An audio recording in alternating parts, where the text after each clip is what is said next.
All right, so we are going to annotate Kurt Vonnegut's short story, To Be or Not to Be. And that would be pronounced to be or not to be.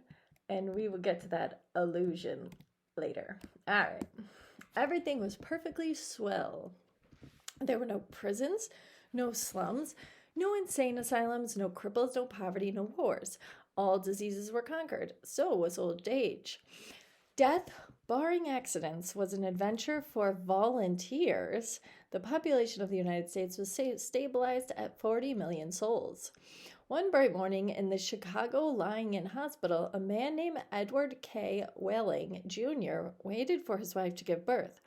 He was the only man waiting. Not many people were born a day anymore. Welling was 56, a mere stripling in a population whose average age was 129. X-rays had revealed that his wife was going to have triplets. The children would be his first. Young Welling was hunched in his chair, his head in his hand. He was so rumpled, so still and colorless as to be virtually invisible. His camouflage was perfect, since the waiting room had a disorderly and demoralized air, too. Chairs and ashtrays had been moved away from the walls. The floor was paved with spattered drop cloths. The room was being redecorated. It was being redecorated as a memorial to a man who had volunteered to die. A sardonic man, old man about 200 years old, sat on a stepladder painting a mural he did not like, back in the days when people aged visibly.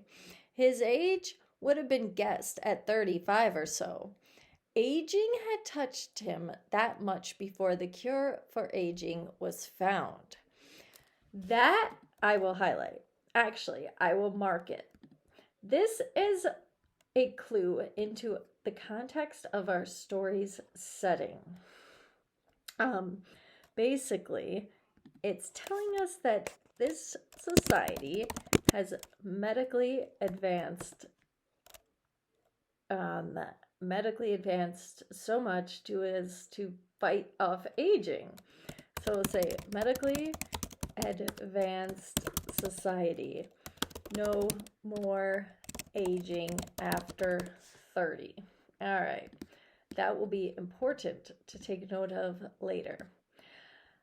The mural he was working on depicted a neat garden. Men and women in white, nurses and doctors, turned the soil, planted seedlings, sprayed bugs, spread fertilizer. Men and women in purple uniforms pulled weeds, cut down plants that were old and sickly, raked leaves, carried refuse to trash burners. Never, never, never, not even in medieval Holland nor old Japan, had a garden been more formal, been better tended. Every plant had all the loam, light, water, air, and nourishment it could use. A hospital orderly came down the corridor singing under his breath a popular song. If you don't like my kisses, honey, here's what I'll do. I'll go see a girl in purple, kiss this sad world toodaloo. If you don't want my lovin', why should I take up all this space? I'll get off this old planet.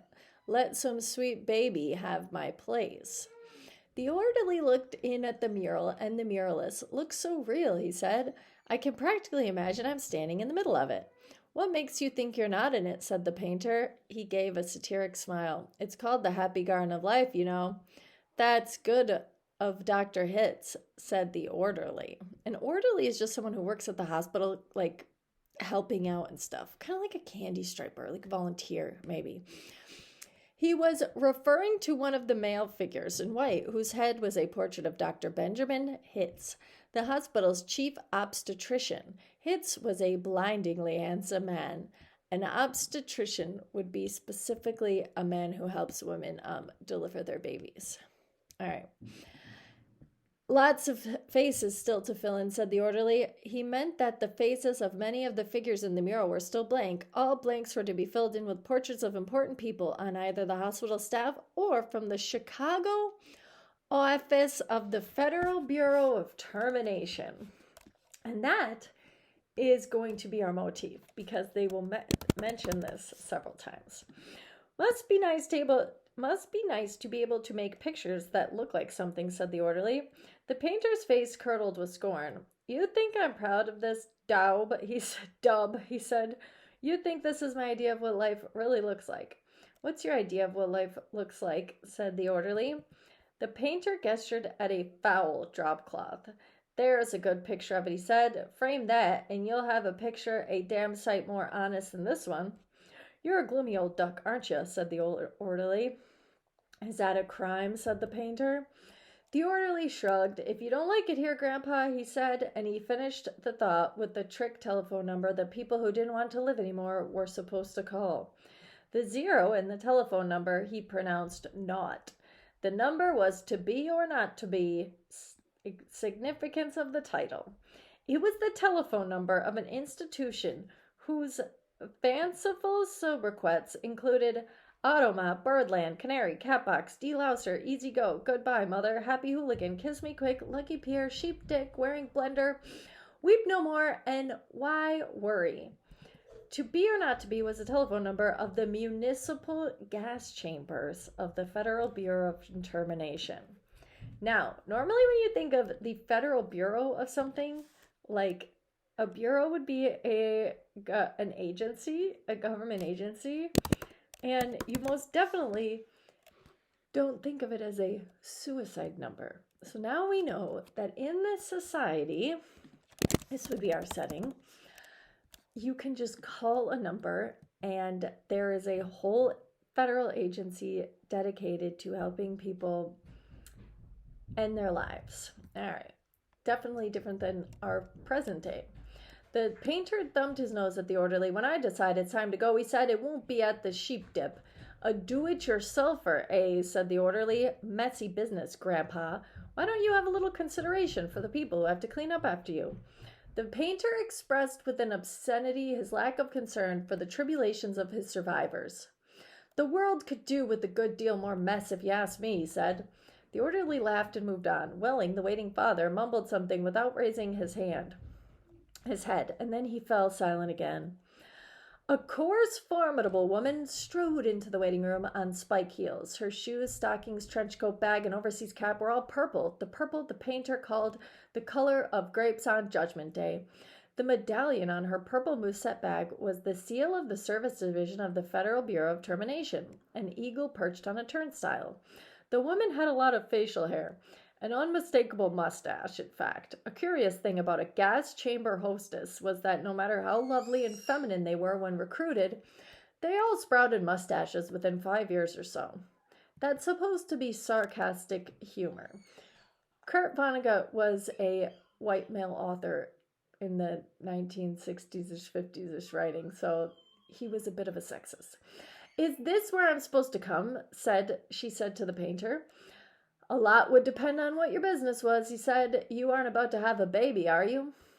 They told me I was supposed to pose for some pictures, she said. My name's Leora Duncan, she waited. And you dunk people, he said. What? Skip it, he said. That sure is a beautiful picture, she said. Looks just like heaven or something. Or something, said the painter. He took a list of names from his smock pocket. Duncan, Duncan, Duncan, he said, scanning the list. Yes, here you are. You're entitled to be immortalized. See any faceless bodies here you'd like me to stick your head on? We've got a few choices left. She studied the mural obliquely. Gee, she said, they're all the same to me. I don't know anything about art. A body's a body, eh? He said. All righty. As a master of fine art, I recommend this body here. He indicated a faceless figure of a woman who was carrying dried stalks to a trash burner. Well, said Leora Duncan, that's more the disposal people, isn't it? I mean, I'm in service. I don't do any disposing. The painter clapped his hands in mock delight. You say you don't know anything about art, and then you prove in the next breath you know more about it than I do. Of course the sheaf carrier is wrong for a hostess. A snipper, a pruner, that's more your line. He pointed to a figure in purple who was sawing a dead branch from an apple tree. How about her, he said. You like her at all? Gosh, she said, and blushed and became humble. That puts me right next to Dr. Hitz. That upsets you, he said. Good gravy, no, she said. It's just such an honor. Ah, you admire him, eh? He said. Who doesn't admire him? She said, worshipping the portrait of Hitz. It was the portrait of a tanned, white-haired, omnipotent Zeus, who 240 years old. Who doesn't admire him? She said. Again, he was responsible for setting up the very first gas chamber in Chicago. Nothing would please me more, said the painter, than to put you next to him for all the time. Sawing off a limb, that strikes you as appropriate? That is the kind of thing I like to do. That is kind of like what I do, she said. She was demure about what she did. What she did was make people comfortable while she killed them. Here are some words we gotta do. All right, we want to know demure. And then another one I would want to say, Zeus. This is maybe not a vocabulary word, but definitely an allusion. It would be alluding to the Greek god of Zeus, and that'd be Greek mythology, which is technically literature. And while Leora Duncan was posing for her portrait, into the waiting room bounded Dr. Hitz himself. He was 7 feet tall, and he boomed with importance, accomplishments, and the joy of living. Well, Miss Duncan, he said, and he made a joke. What are you doing here? He said. This isn't where the people leave. This is where they come in. We're going to be in the same picture together, she said shyly. Good, said Dr. Hitz heartily. And say, isn't that some picture? I sure am honored to be in it with you, she said. Let me tell you, he said, I'm honored to be in it with you. Without women like you, this wonderful world we've got wouldn't be possible. He saluted her and moved toward the door that led to the delivery room. Guess what was just born, he said. I can't, she said. Triplets, he said. Triplets, she said. She was exclaiming over the legal implications of triplets. And now we have conflict.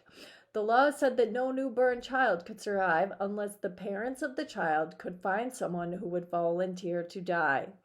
Triplets, if they were all to live, called for 3 volunteers. And now we have Edward's conflict. Do the parents have 3 volunteers, said Leora Duncan. Last I heard, said Dr. Hitz, they only had 1.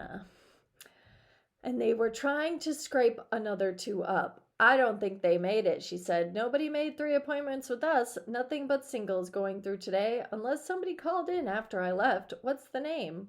Welling, said the waiting father, sitting up, red-eyed and frowsy. Edward K. Welling, Jr. is the name of the happy father-to-be. He raised his hand, looked at a spot on the wall, gave a hoarsely wretched chuckle. Present, he said. Oh, Mr. Welling, said Dr. Hitz, I didn't see you. The invisible man, said Welling. They just phoned me that your triplets have been born, said Dr. Hitz. They're all fine, and so is the mother. I'm on my way in there to see them now. Hooray, said Welling emptily. You don't sound very happy, Dr. Hitz. What man, said Dr. Hitz, what man in my shoes wouldn't be happy? Said Welling. He gestured with his hands to symbolize carefree simplicity. All I have to do is pick out which one of the triplets is going to live, then deliver my maternal grandfather to the happy hooligan and come back here with a receipt. This really lays out the settings, the story's settings context, or the type of government they have. So I would say context of the setting. Explain how the society's government operates. This would be important because we know that everyone here lives forever. So if a parent wants to have a child, they would have to find someone to volunteer to die so that their child can take that person's place on earth. And in this case, a maternal grandfather would have been, so maternal means mother, paternal means father. So this would have been his mother's father. So this is my maternal grandfather. Yeah, this would be his mother's father, is the person who's volunteered to die so that Edward and his wife can have their child. But now there's been a conflict because unexpectedly they've had 3. See, here's another criticism of the story. Or, well, here is a criticism. Kurt Vonnegut's making the story for the future. Women would know how many children they're having, like very early in their pregnancy. And in this story, Vonnegut's making it as though a woman doesn't know how many children she's having until she's literally in the process. Anyways, here we go. Dr. Hitz became rather severe with Welling, towered over him. "You don't believe in population control, Mr. Welling," he said. "I think it's perfectly keen," said Welling, tautly. That would be like irritatedly. Let's highlight that one for later. "Would you like to go back to the good old days when the population of the Earth was 20 billion, about to become 40 billion, then 80 billion, then 160 billion? Do you know what a druplet is, Mr. Welling?" said Dr. Hitz.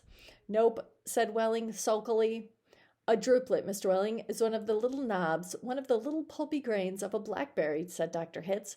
"Without population control, human beings would now be packed on the surface of this old planet like druplets on a blackberry. Think of it." Welling continued to stare at the same spot on the wall.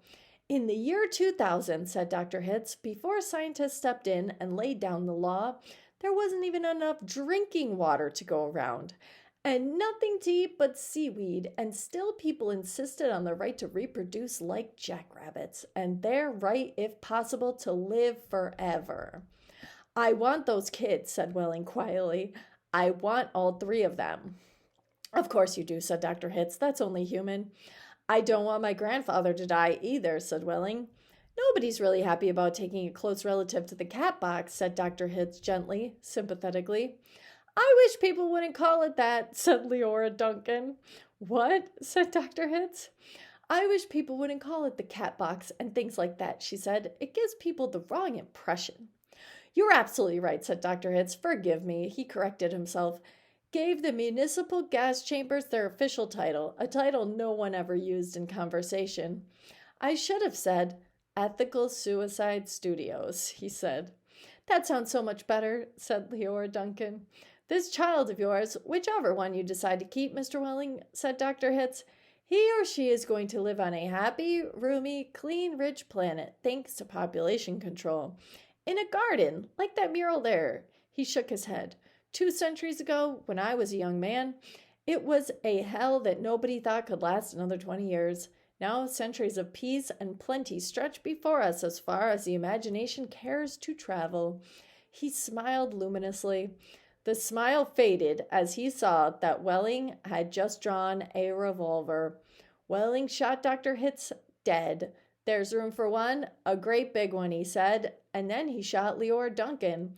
"It's only death," he said to her as she fell. "There, room for 2. And then he shot himself, making room for all 3 of his children. Nobody came running. Nobody seemingly heard the shots. The painter sat on the top of his stepladder, looking down reflectively on the sorry scene. The painter pondered the mournful puzzle of life demanding to be born, and once born demanding to be fruitful, to multiply, and to live as long as possible. To do all that on a very small planet that would have to last forever. All the answers that the painter could think of were grim, even grimmer surely than a cat box, a happy hooligan, an easy go. He thought of war, he thought of plague, he thought of starvation. He knew that he would never paint again. He let his paintbrush fall to the drop cloths below, and then he decided he had had about enough of life, in the happy garden of life too, and he came slowly down from the ladder. He took Welling's pistol, really intending to shoot himself, but he didn't have the nerve. And then he saw the telephone booth in the corner of the room. He went to it, dialed the well-remembered number, 2BR02B. "Federal Bureau of Termination," said the warm voice of a hostess. "How soon could I get an appointment?" he asked, speaking very carefully. "We could probably fit you in this late afternoon, sir," she said. "It might even be earlier, if we get a cancellation." "All right," said the painter. "Fit me in, if you please." And he gave her his name, spelling it out. "Thank you, sir," said the hostess. "Your city thanks you, your country thanks you, your planet thanks you. But the deepest thanks of all is from future generations." And we will explore our story's literary elements next lesson.